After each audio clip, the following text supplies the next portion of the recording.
All right, what's going on, everyone? Welcome back to the Michael Mars Show. Today is Wednesday, December 16th, 2020. This is Season 2, Episode 41, and we got another great episode for you today. I'm joined by one of my longtime friends, Hunter Petraxis' brother, Taylor Petraxis' younger brother. But Buddy is making a name for himself. He goes to South Carolina, and he makes music. Nick Petraxis, why don't you say what's up to everyone, Nick? What's up? How you guys doing? Yeah, dude, it's going to be a fire episode. I've been waiting on this one for a while. I mean, we talked about it when I was at your house 3 or 4 weeks ago. I said I have to have you on the podcast, promote the music. So here we are. Here we are. Yeah. And you dude, nice little snowstorm outside too. I mean, up in Nova, I don't know where everyone's listening from, but we got some snow where we are. I know, yeah. Yeah, it's exciting. I'm down in South Carolina tomorrow, playing a show there on Friday. So hopefully I make it there. Yeah, hopefully you're able to make it. Now, how far of a drive is it to South Carolina from It's a little over 7 hours. I mean, hopefully traffic won't be bad and the roads won't be terrible, but it's usually 7 hours, 15 minutes about. Yeah. It's probably a beautiful drive once you get the further south you go. Yeah, for sure. Yeah. All right, let's waste no time. Let's jump in to Nick's music career is the topic of or the name of this current segment. All right, so my first question for you is where did you get the inspiration to start making music, and when did you start getting serious about it? So I started playing guitar when I was in 7th grade, guitar class in middle school, right? I was I didn't want to play trumpet. I played trumpet in 6th grade. I was I'm done with this BS. Get me into some guitar. And then one of my friends, he actually had guitar lessons, and he taught me how to play Sweet Home Alabama on guitar. Classic song right there, dude. Literally the first day I was in class, I sat next to him, and he was like, dude, look at this. I was like, dude, you got to show me how to play this song. Learned it that same day in class, and I just taught myself off YouTube how to play guitar. I mean, for every single day after school for hours, I'd be on YouTube learning different songs and teaching myself how to play on an old cheap $100 guitar that got sitting over there. Yeah. Is that actually the same guitar that you used? It's not the same guitar I use now, but but is that the one you started with? Yeah. Dude, that's so sick. That's a little nostalgia right there. So you picked it up fast. So I mean, you learned it pretty quick. It really came quick to me. I'd always loved music growing up. I always wanted to play music. You look back at pictures of me, I always had some kind of guitar. I was always trying to sing or do music. But I never ended up getting lessons when I was younger. And so once I had an actual guitar in my hand, it was I need to pick this up and play it because it's always something I wanted to do. Yeah. Dude, that's so sick. And definitely guitar is one of the cooler instruments, or at least for me, if I had to choose an instrument to play, it would 100% be guitar because you can just shred it, dude. It's so awesome. Yeah. Now, what do you think about electric guitars? You into that at all? Not really. So I started playing acoustic, and obviously that's what I've kind of stuck with. And so since learning on acoustic is a lot different than electric, one of my good players who played on my album that I got coming out soon, he's crazy into electrics, has a ton of guitars. It's phenomenal. That's what I want to get into next is electrics. Yeah. But I have a friend, Robbie, who always posts on Snapchat and Instagram, and he just shreds the electric guitar. It's pretty awesome. But, okay, now another question that I have for you is on average, because if you guys don't know, Nick writes his own music, which is mighty impressive, dude. Now, how long does it take to write a song? Honestly, it completely depends on the song. Some songs, it'll take me 30 minutes. The first 2 songs that I wrote, Go in 52 Hours, which are on my new upcoming EP, those ones, I wrote those back-to-back days. It was the first and second song I ever wrote, and it took me 30 minutes each song. Damn. And then you buried through those ones, bud. I know, yeah. And I think they're good songs too. And I still love them. But the song that I wrote about Beach Week, I mean, for those of you that don't know, it's a tradition here in Loudoun County where after you graduate high school, you go down to the beach for a week and just party your brains out with every other school in Loudoun. And Dirty County. Myrtle too, bud. Dirty Myrtle. It's the best week of your life. And so I had to write a song about that one. And so writing that song, it took me a good week and a half because there were so many details that I kind of want to incorporate into the song. I was I got to change this. I got to put this into there to make it more personal to me and to everyone that was on the trip. And so that one took a good week and a half. Uh-huh. So do you write the lyrics first and then decide on the beat, or do you get the beat first, or not the beat, but the melody. The melody, exactly. Yeah, usually I'll start with a chord progression. So I'll just go through chords until whatever I want to write about. Let's say I want to write about a fun party song. I'll try and find chords that kind of are more upbeat, happy sounding chords, and then I'll kind of hum a melody to it. And then if I like that melody, then I'll start writing some lyrics to it. Sometimes it starts with the verse first, and then I'm like, oh, that'd be a good verse. And then I'll write the chorus. Sometimes it starts with the chorus. I'm like, that's a good chorus. And I'll go back and I'll write the verses to it. So Yeah, it's really, it depends on the song. true. Yeah, I love how like complex like making music is. It's not just as easy as just like singing in front of a mic, especially when you take the time to write your own lyrics and go about it the way that you do. It's ultra impressive, man. Now, where did you stay at Beach Week? Random question, but where'd you stay? I stayed. Were you in the same house as Hunter? No, I wasn't terribly far from Hunter. I was maybe like a block or two down the road. I stayed in the same house as Hunter. Oh, sheesh. Okay. Yeah, I know exactly where you were. So that's where I got the name Shitty House of the song. Is because it literally was like a tiny shack right on Church Street. It was like the shittiest house on that street. Yeah. Did you destroy what's it called? Main Slice and what was the Taco Shack? Taco Shack. That's the one right there. That's the truth. All you guys kept talking about Taco Shack. It was closed because of COVID. No. Yeah. Dang. Didn't get a single taco. It was shut down. I don't know if they ever reopened. You probably saved a lot of money though. A lot of money with Taco Shack being closed. But Main Slice is like where everyone went, like every single night. So like after the parties were over, it's like flocks of people would go to Main Slice. The line was out the door because that was like the only place open to get food, and everyone was starving. Because Beach Week, you're not eating during the days. You're partying. No, you're getting after it on the beach. That's what you're doing. Getting after it on the beach during the days, and you're not going back and getting food. And so you pretty much have breakfast and then like a late night dinner. Yeah. Like, and I don't know about you, but like when I'm at the beach, I always destroy sandwiches. Like I'm a big sandwich guy at the beach. I am too, but we had no food in our house, dude. Yeah, you guys were dry. We had like some microwavable mac and cheese, and like if you came back midday, you get like a little like Kraft mac and cheese. And that was it. You can't go wrong with that though. That's not terrible. But now I was kind of sus at this when I saw it at Main Slice, but then I tried it because everyone was telling me to, and I ended up liking it. Speaking of mac and cheese, did you have any of their mac and cheese pizza? Dude, it was good. It's elite. Elite. I was talking to the dude behind the counter. He was like, dude, you got to try this pizza. This is like what we're known for. I was like, I don't know. I know. It's kind of weird. And that was definitely their best slice of pizza that they had. It was their mac and cheese pizza. I think so too. Yeah, man, Beach Week was just wild, dude. How I described it, I remember I tweeted it afterwards, and the tweet just blew up. I said, Beach Week was the most fun that you never want to have again. Yeah. Like 1 week's enough.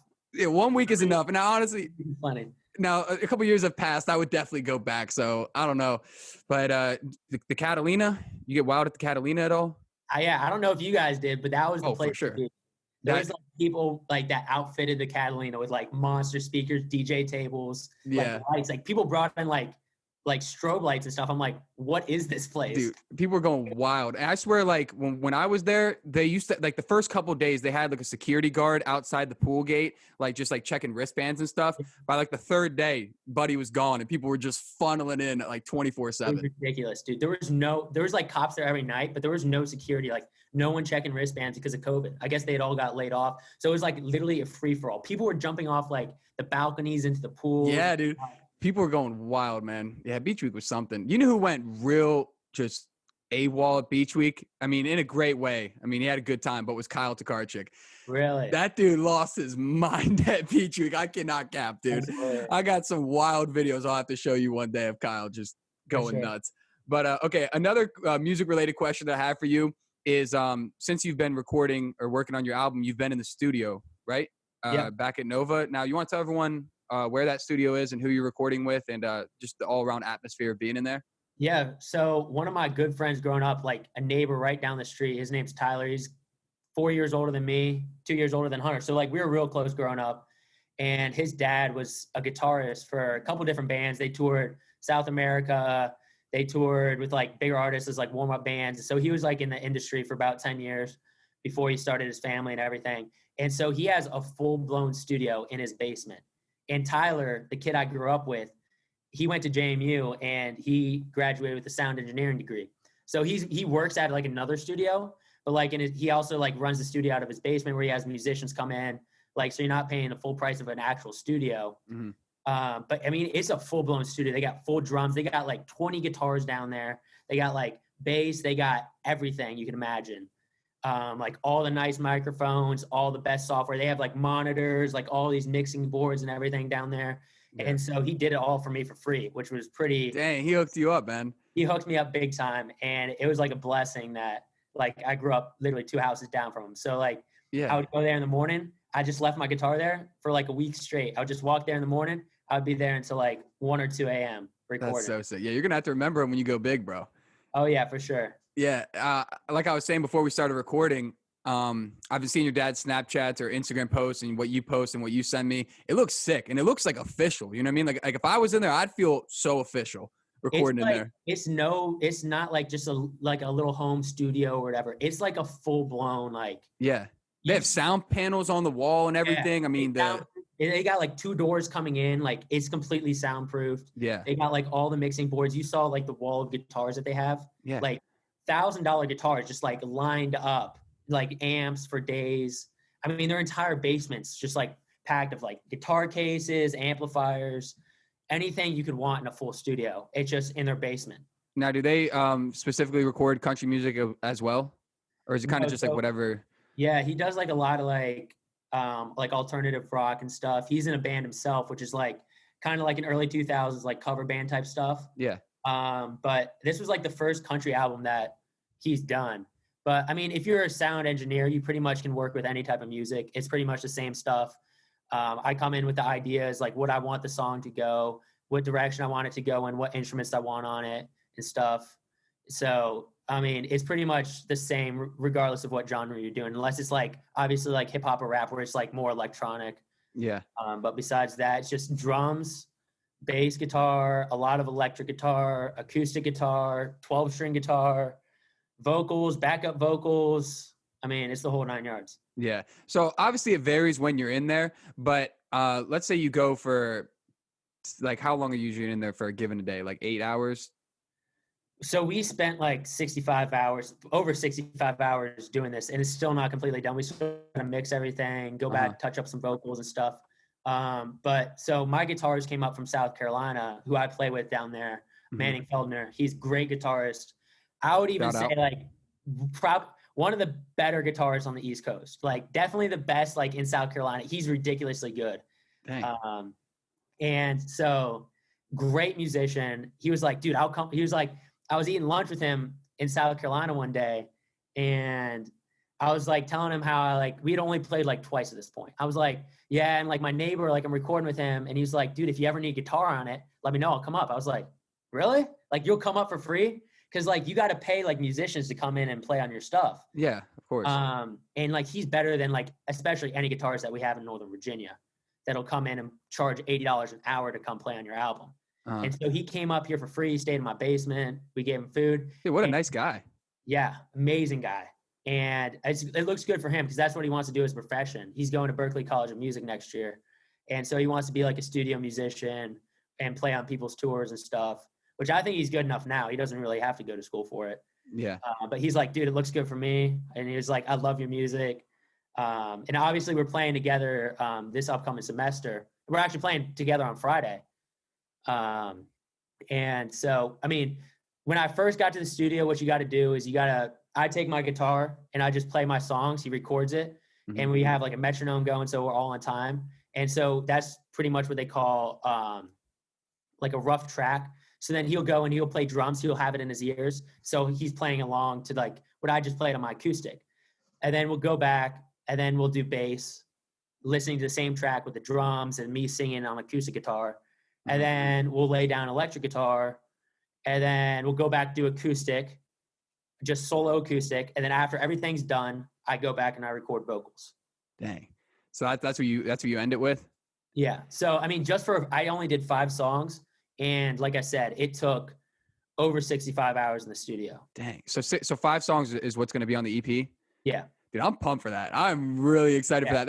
That's what I was going to ask is, like, how long does it take to get through like one song if you could pinpoint it? But you said 65 hours for 5 songs. So yeah, I'm not great with over quick maths, but that's a lot. Yeah. Yeah. That's impressive, man. Okay. Now you just want to tell everyone that like listener watching when they can expect the EP to drop? Because you said in January, but you just want to tell everyone. Yeah. So we finished up pretty much all the rough tracks, like everything's together. We still got to mix everything. I I'm sending it to another studio to have them master the whole thing. And one of my buddies is doing the cover art for the EP.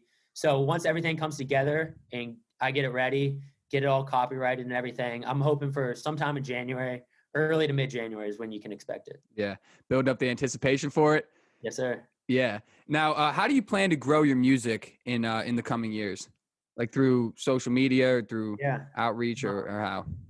So pretty much just playing a lot of social media and playing a lot of live shows. Like I mean, honestly, in South Carolina, like when I first got there, I'd never played a live show before. I played at Parallel a couple times, which is a little local like wine bar here. Mm-hmm. But I just hopped on every single open mic I could and just played, and then start talking to the owners of the bars. And they're like, oh, well, you're actually pretty good. Like we have a lot of people that come in on the open mics and they're shit. Yeah, they're absolute trash. Like That'd be me. That'd be me, bud. Yeah, we'll have you on a Thursday, and then that's how you really get to know a lot of people in the area and a lot of the owners of the bars. And then so that's how I booked this gig on Friday, which is at the Senate down in Columbia, which is a 1,200 person venue. So it's a pretty big venue. Yeah, they had like a lot of actually fairly big names come through there. Tyler Childers played there last year. Sheesh. Yeah, I mean they've been Let's go, dude. Down, yeah, this entire year. I'm not the main artist. I'm warming up for a dude named Alex Butler. So you're opening for him? Yeah, so I'm playing for an hour. Me and Manny are playing an acoustic set. So he's playing backup acoustic. I'm playing rhythm acoustic. And we're playing for an hour before he comes on. But it's like a full-on, they got a huge stage, backup rooms, 2 bars inside, an outdoor patio, outdoor bar. It's a pretty big venue. So hopefully we'll get a good crowd and push that EP, get the name out there. Yeah. Now, when you perform at the live shows, how, oh, dude, I just blanked on the question. How, when you perform at the live shows, do you only sing your original music, or do you ever sing songs that were, like other artists, other songs? I play a lot of cover songs. So I try and especially in a college town like Columbia, like when you're playing for a bunch of drunk people, they want to hear songs they know. So sorry about that. Like I'll play a lot of Morgan Wallen, Luke Combs, like some Garth Brooks, like Friends in Low Places, like fun bar songs that people like to sing along to. Yeah. And then I'll try and throw in some original songs. But this Friday when I'm warming up for someone, and for people that are coming in to listen to music, because it's like an actual venue, I'm gonna go through my entire set of all originals. And if I have time, throw in some cover songs and stuff. Nice. So how many songs do you currently have that are original? So on my EP, I think like we mentioned, there's 5 songs coming out. I'm releasing a double single early summer, which has Shitty House and Beer Wasted, which are 2 real fun party songs. Yeah. Shitty House is about beach week, like we talked about earlier. Yeah. And Beer Wasted is just about a fun time at the beach. And so I probably have about 10 songs. Under your belt? Yeah, that I have written. I have more than that are songs that I haven't played for people that are kind of still in the works, but about 10 that are ready to play. Solid, man. Now, when you perform down at South Carolina, what's the biggest crowd that you've performed in front of so far? So there's a bar called Breakers Live, which is downtown in 5 Points, which is the premier music venue for college students. Mm-hmm. It's one of the biggest bars down there too. They're probably, I know with Corona it's been a little weird, but I've played for a couple packed houses down there, probably a couple hundred people.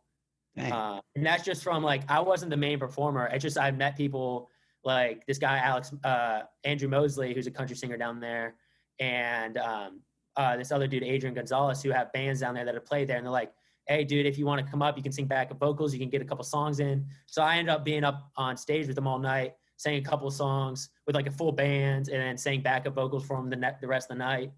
And so that was pretty much, those are the biggest crowds I played for. Nice. Now, have you always been comfortable in front of big crowds, like speaking or singing, or is that a pressure that you've learned to deal with over the last year? I mean, honestly, I've never done it before. So I just started playing open mics. There's a bar called Tin Roof, which is a live music bar that had open mics on Wednesdays. And I was the first week I got down there, I was I'd been playing in front of dorms and stuff, and there would be crowds 40, 50 people there listening to me. And I was I'm gonna try and start playing at bars. That would be pretty fun. And so I started going to open mics, and there'd be 40 people there, maybe 50 people. And I just played like I always would. And that's pretty much you gotta whenever I'm playing, I always pretend I'm playing in front of like 10,000 people. Yeah, And that's a so, great way to trick your psyche because yeah. then, 'cause I mean, one day that's eventually going to be happening. So, yeah, anything else music related that you want to tell everyone that they can expect or anything? Really, follow your dreams. Like if you're like want to be a musician or anything, honestly, I was blessed because I never wrote a song until quarantine of this year. So it really came in. It was like a big timing thing for me. Like I played a lot of sports in high school, so I never really had the time to sit down and write music. And like I had lacrosse that was coming in the spring, and then quarantine hit, and everything got canceled. School got canceled. So I was like, what am I going to do with my free time? Spent like a couple weeks fishing every single day, and I was like, well, I'm kind of bored of fishing, so I'm gonna sit down and try and write some songs. Yeah, And that's how it all kind of came to be. And now it's like that's a top priority for me. So I'm gonna chase it. Like this summer, I'm going to Nashville. Going to try and play some shows around the country, down in Charlotte, down in Myrtle Beach, and in Columbia over the summer and stuff. And just do all I can to kind of get that's my classic. there. And you got a great support system, like not just from your friends, but also from your family. I mean, I was gonna say not from your family, but from your friends. But because I mean, of course, your family follows you. But didn't you also? I think when I was at your house a couple weeks ago, your parents told me that you performed songs in front of them first, right? Before Yeah, I mean, anyone usually, else. like obviously when I was at school, it was kind of hard to do. Yeah. But like I usually share it with my dad. He'll be like, "Any songs in the works," and I'll be like, "Well, I have like this chorus and like this melody, but whatever." And I'll send it to him. He'll be like, "Man, this is great. Like, keep it up." And I'll have a finished song, and I'll start playing around places. And that's pretty much how you can gauge like if it's a good song or not. Like I still like this semester, I played in front of like dorm halls and stuff, and like seeing if people really like the songs or not. Which songs they like more, which gets a better response.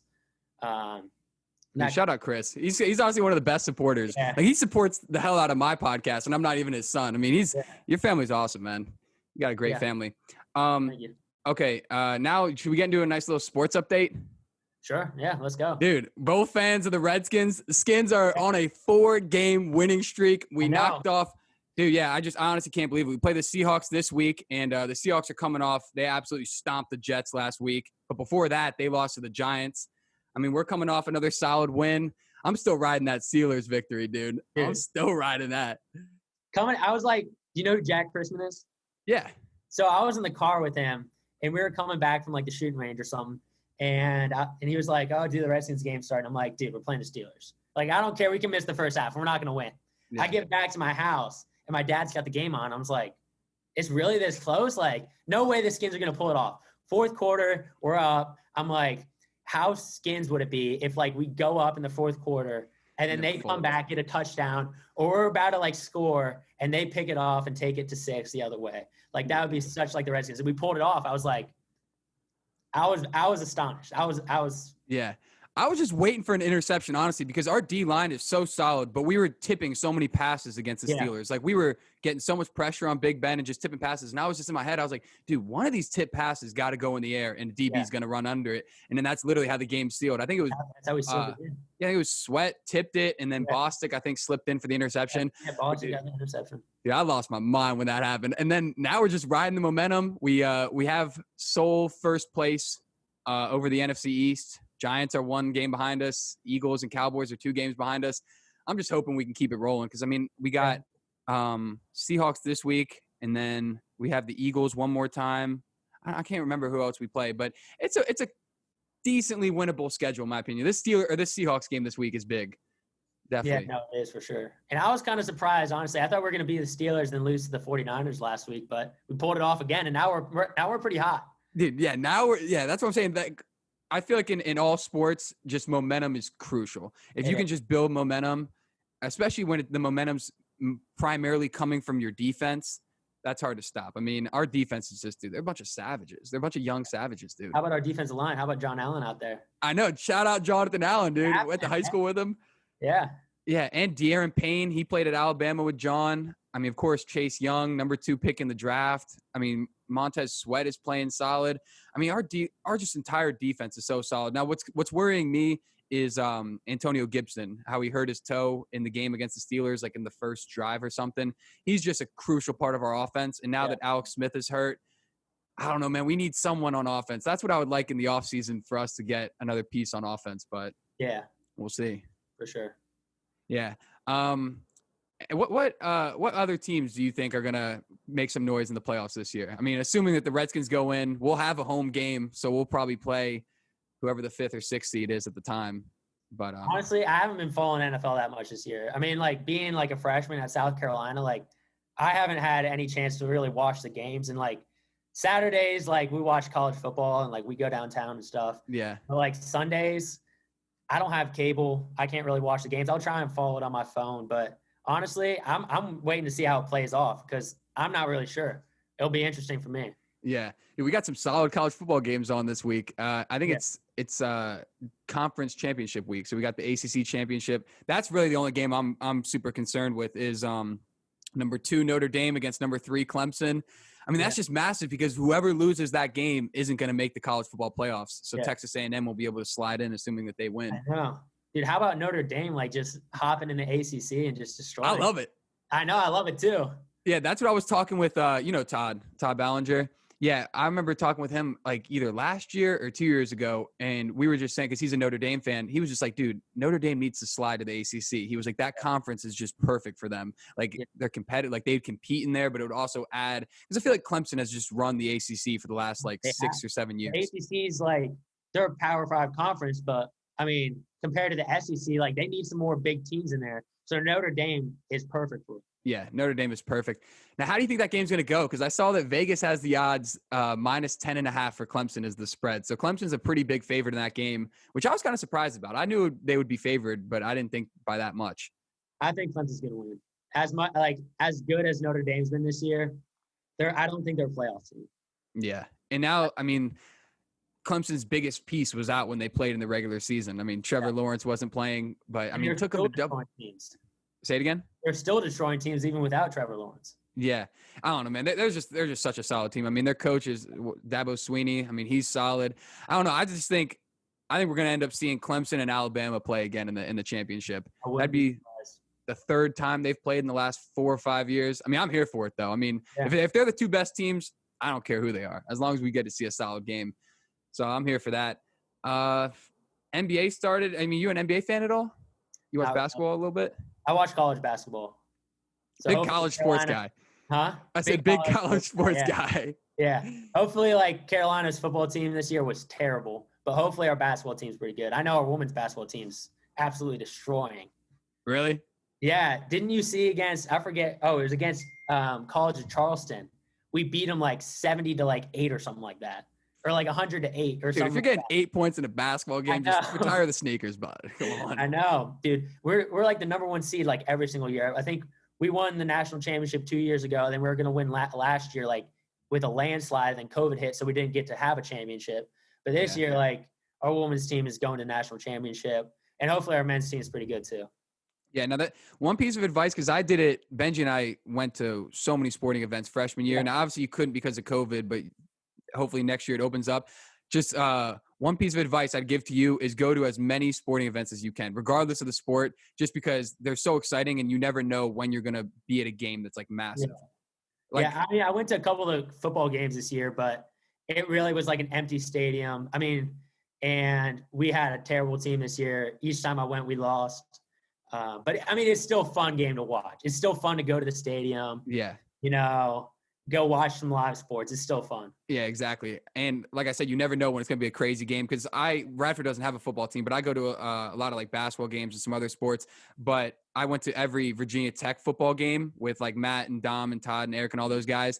And one of the games we went to was the 6 or 7 overtimes against North Carolina. And we stayed from kickoff to final whistle. And that just stands as like one of the greatest sporting events I've ever been to. And you're just absolutely trashed at the game after Center Street. I mean, have you ever been to a Tech football game? Never been, but I've heard a lot about Center Street.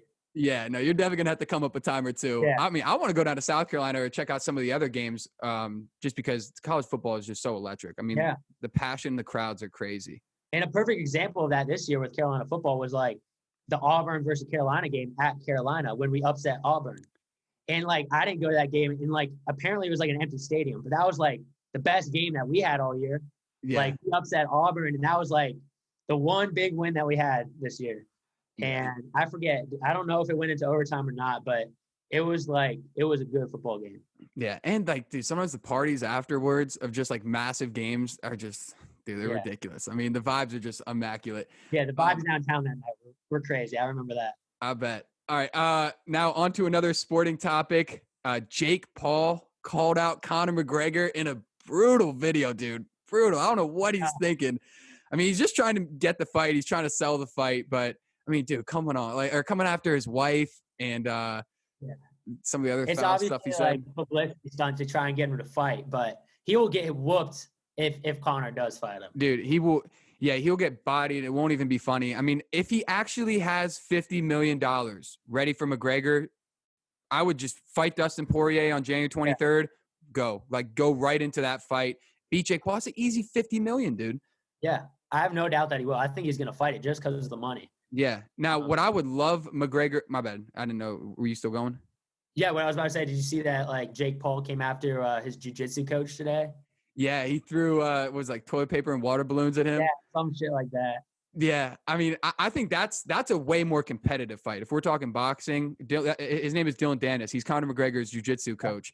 So I think that's an interesting fight as far as boxing goes. But if I was McGregor, if you're going after the money, which he probably is, yeah, okay, fight Jake Paul for $50 million. But if he wants to just beat his ass, I'd be like, okay, cool. You want to talk tough? Let's go MMA. Like if you actually think you want to beat me up, let's go MMA. He could kill him if he wanted to in the ring. That's what I'm saying. But that's what he should do. He can literally kill him. Like jiu-jitsu is like, and any kind of MMA is nothing to like fool around about. Like if you get someone who's experienced like that against someone who has no type of MMA background, they could literally kill him. Yeah. I mean, I even if they makeshift the rules a little bit and said no ground game, like you just can't take it to the ground, all McGregor needs is the kicks. It's literally all. Like he would just chew up Jake's leg in the first couple minutes and then down. Yeah. I mean, I would love to see that. I think, if McGregor's going after the money, which he probably is, take the $50 million for boxing, go knock him out. But if you want to just prove a point and shut this kid up for real, let's go MMA. Yeah. I don't know. Now, what do you think about? That would be fun to watch. It's crazy. These celebrity boxing matches that are just coming up out of nowhere. I mean, think of it. Jake Paul is calling out McGregor and Floyd Mayweather's calling out, or Logan's calling out Floyd. It's just, it honestly doesn't make sense. I mean, that's like, I saw a comparison. That was a tweet, and it was like, that's like a little couple YouTubers like have a soccer team over in England. It's like that's like them winning a charity match and then calling out Barcelona or something like that. It's like it just doesn't work like that. It really is. So okay. Now let's segue into some fishing topics, some fishing questions. I mean, you're a huge fisherman, just like your brother Hunter. Shout out Hunter. Dude, I love that kid's Instagram, the HP Sharkin. Yeah. Dude, I got to get down there for a shark fishing trip. He's invited me a couple times, but it's like the schedules just haven't worked out because it's usually last minute because it will be like when someone cancels on him. So it really is like whenever he brings friends or like me, it's always like last minute. Like, oh, I had a trip, but I'm already down here. Like they canceled. You want to come? That's pretty much like how last minute it is. I feel like. Dude, it's so sick. Like whenever I'm like I've shown it to my parents before, my sisters before, like some of my friends. I'm like, dude, like, because we used to always vacation in Ocean City, and you know, like when you're there, everyone's always asking, like, are there sharks in these waters? And it's like, well, yeah, there's sharks in every water, or like every ocean at least. And just seeing pictures of the size of some of the sharks that you guys reel in is just unbelievable, dude. Absolutely unbelievable. Now, my first question was: describe your most memorable catch from fishing or shark fishing, if whichever one was more memorable. Yeah, I mean, so I do a lot of bass fishing. I used to have like a little landscaping company. And so like with the money I saved up, I bought like a little boat. So I used to go bass fishing all the time in the Potomac River and like the Occoquan and stuff, if you know where the Occoquan is. Yeah. And so like over quarantine, I had some pretty big catches. Like I was out there every single day with my friends. I caught like a nice like 5-pound bass. And that's still my PB to this day.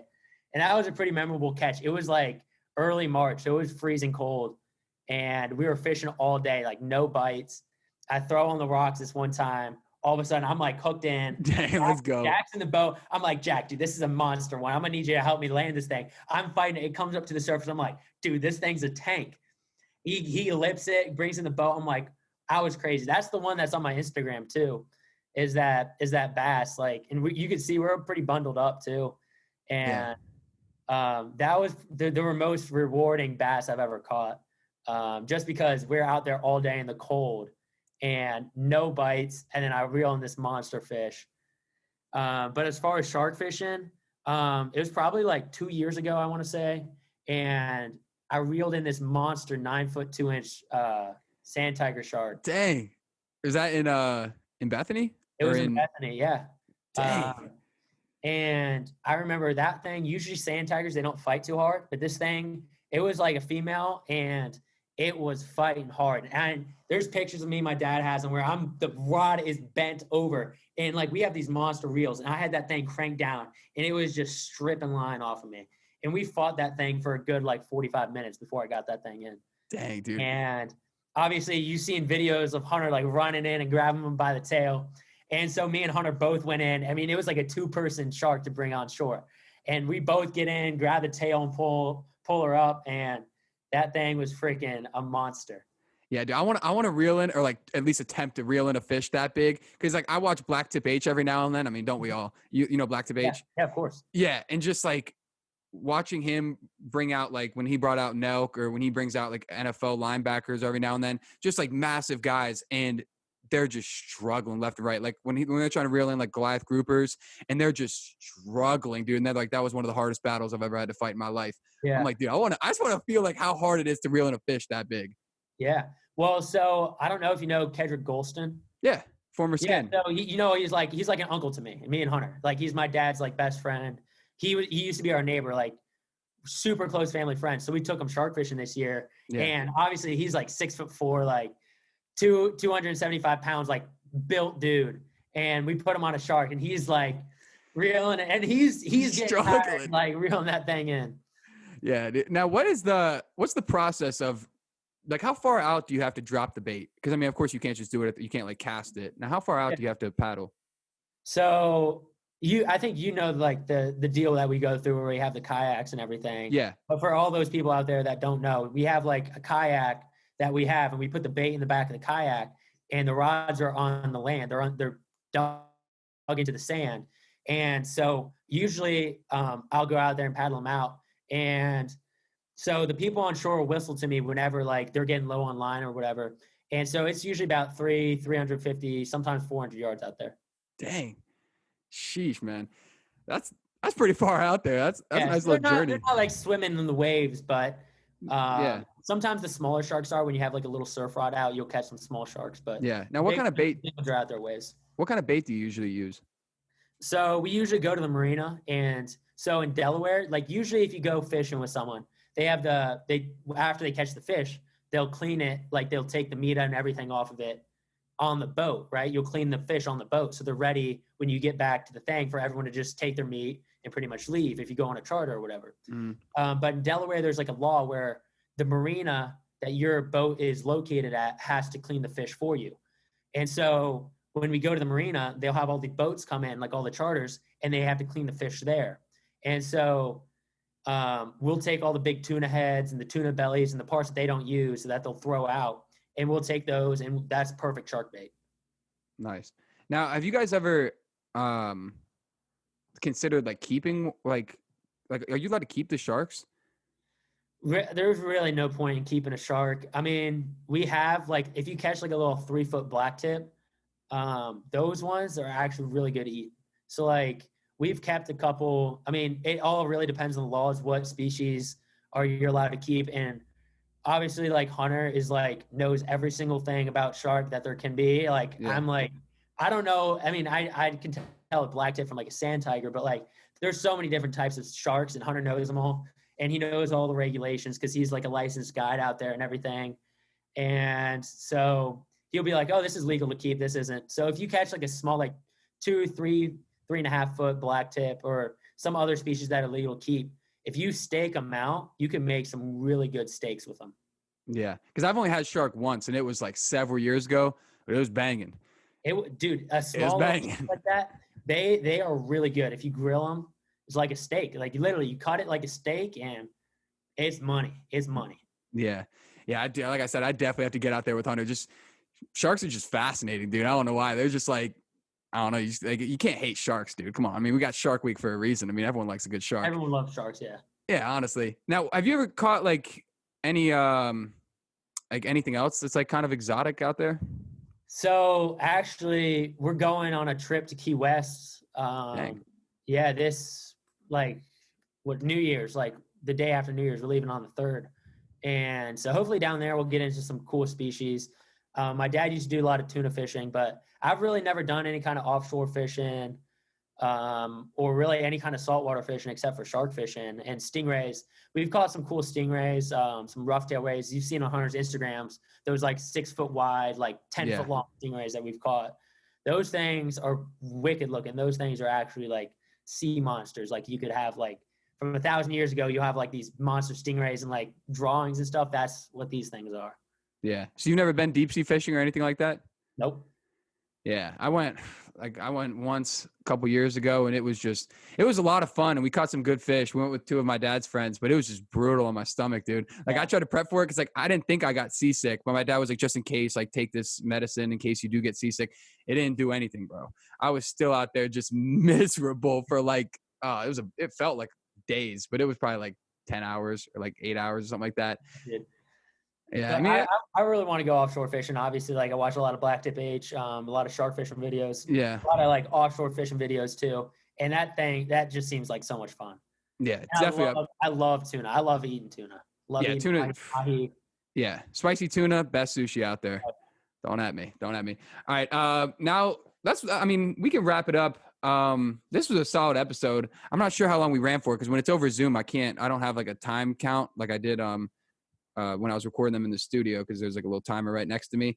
But what is one piece of advice that you have for everyone listening or watching? Yeah, I mean, just follow your dreams, follow your passion. If it's not something you're passionate about, what you're doing for a living, you're never going to be good at it. So do something that you really enjoy doing day in and day out, and then you'll be motivated to grind on it, you know? Yeah. So I appreciate that advice. And it just gives you something to like distract your mind with when you're so passionate about like one goal. That's what I've learned with podcasting is like when other areas of your life aren't going well, you can just shift your focus onto your music. That's been music for me since I learned it. Since I learned music, that's been music for me. Yeah. I mean, you don't have to use it as a distraction, but it kind of just falls in your lap as a perfect distraction for your other areas of your life. So, man, yeah, I really appreciate you coming on for this episode. Like I said, when you drop the EP, you gotta let me know because I'll help you promote it the best I can. Because yeah, I'm excited for you to keep making music, and I definitely got to have you on a couple months or a couple years down the line when the music grows and hopefully the podcast grows with it. So yeah, man, I just can't wait to see what you do with it. But everyone, make sure to follow Nick on Instagram at Nick Petrakis or Nick S. Petrakis. And Nick Petrakis Music is my music Instagram. Yeah. I'll have it below in the description. So just scroll down and make sure to give him a good follow on Instagram, both Instagram accounts, and check out some of his music videos, or not music videos, but videos that he has on his Instagram. If you want, man, I can play a song right now, a little sneak peek of a song that I haven't released. Let's do it. Never had anything like that on the cast, but I'm here for it. I'll play a song called Crying Over You, which is a song that I wrote a couple weeks ago that's going to be the first track on the album. And dang, let's go, dude. Yeah. This is electric. I haven't put this out anywhere. I haven't put it out on my Instagram, SoundCloud, or anything, but I hope you guys like it out there. Let's go.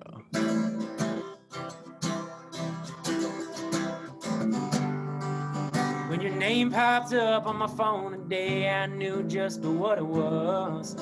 You were mad at me and we fought all week. I knew you'd had enough. And I could smell the wine through the phone and can tell that you'd been crying. But I could try my best to react upset, but then you know I was lying.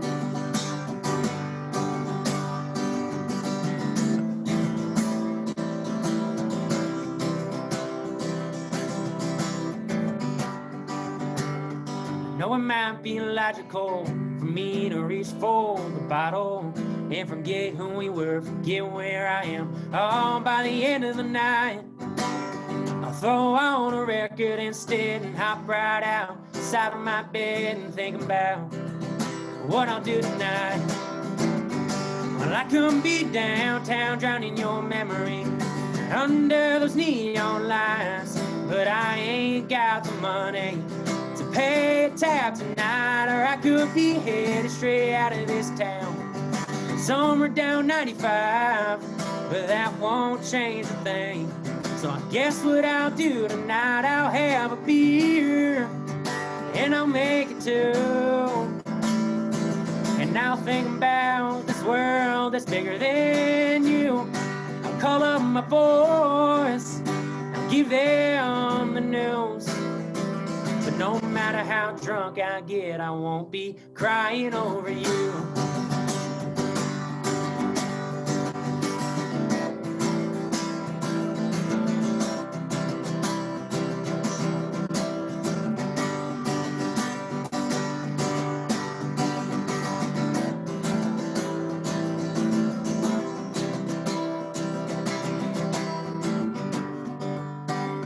Lately things seem to come my way. My neighbor gave her boat to me, so I'll spend all day drinking beer out on the lake. You took your stuff and moved on out, called up your mama, then you left town. Now you got a new job 50 miles from my house. So now I'm buying food for one. I'll pass by that spot on 81 where you said we'd say our vows when the time comes. But I think what hurts the most to know is that trip to Vegas that you said no. So we'll plan for next year. But in the meantime, I won't be downtown drowning your memory or under those neon lights, or headed straight out of this town and somewhere down 95. Cause I ain't got the money, I damn sure ain't got no time. I got a trip to plan for Vegas for me and all the guys, and we'll have a beer and we'll make it too. And we'll celebrate this world without you. And I'll give a toast and I'll tell the truth. But no matter how drunk I get, I won't be crying over you. Dude, let's go, Nick. That was sick, dude. That's impressive, man. That is ultra impressive. Yeah, so that'll be on the album. I hope you guys like it. It's a little sneak peek. For sure. Everyone's gonna like it, dude. And you said that's the first song on the album? That's the first song. That's gonna be a number one track. Dude, what's the name of that song? That one's called "Crying Over You." Crying Over You. The title sounds like it's gonna be a sad song, but dude, I like that song a lot. And I also love how like now other people like listening to the music may not know what route you're talking about. When you talk about 81, 95, I'm like, dude, let's go. Like little hometown ties right there, dude. Yeah. That's ultra impressive, man. And I just love like the passion that you sing with, and you're like smiling while you're singing too. Like you're enjoying it, man. Like you're having a great time with it. I love this song. I mean, I just wrote this one. This is like my newest song that I've written, but I think it's one of my favorites. Yeah, no, I mean, that's definitely one of my favorites too that I've listened to so far. I mean, that makes me so much more excited for the EP. Like I was already fired up for it, but now knowing that you're producing songs like that, yeah, I don't know what's in store for you, man. You got to keep grinding. I mean, I know you will, but it's just, you're ultra talented at it. Thank you, Mike. Appreciate it. Yeah, for sure, man. Yeah, guys, like I said, you got to follow him on Instagram, both Instagram accounts. You got to stay tuned for that EP that's dropping in January, because we're going to have some fire tracks like you just heard. Yes, sir. Now, do you mind if I clip that and put that on TikTok or anything? For sure, dude. It's all you. Yeah, I'm starting to try to make little clips for TikTok just to see if I can grow it. But yeah, I appreciate you performing that song for the first time on the podcast. Appreciate you having me on, Mike. Yeah, for sure, man. Guys, make sure to also scroll down and follow me on any social media platforms. If you listened, please give solid reviews. If you watch the podcast on YouTube, please like, comment, subscribe, share with your friends and family. Make sure, as I said, to check out Nick. Guys, ultra talented. And we're going to have you back on the podcast soon enough, my man. But yeah, guys, today was Wednesday, December 16th, 2020, season 2, episode 41. My guest today was Nick Petrakis. I am Michael Marr, the host of this show. But as always, stay clean, stay safe, and stay tuned.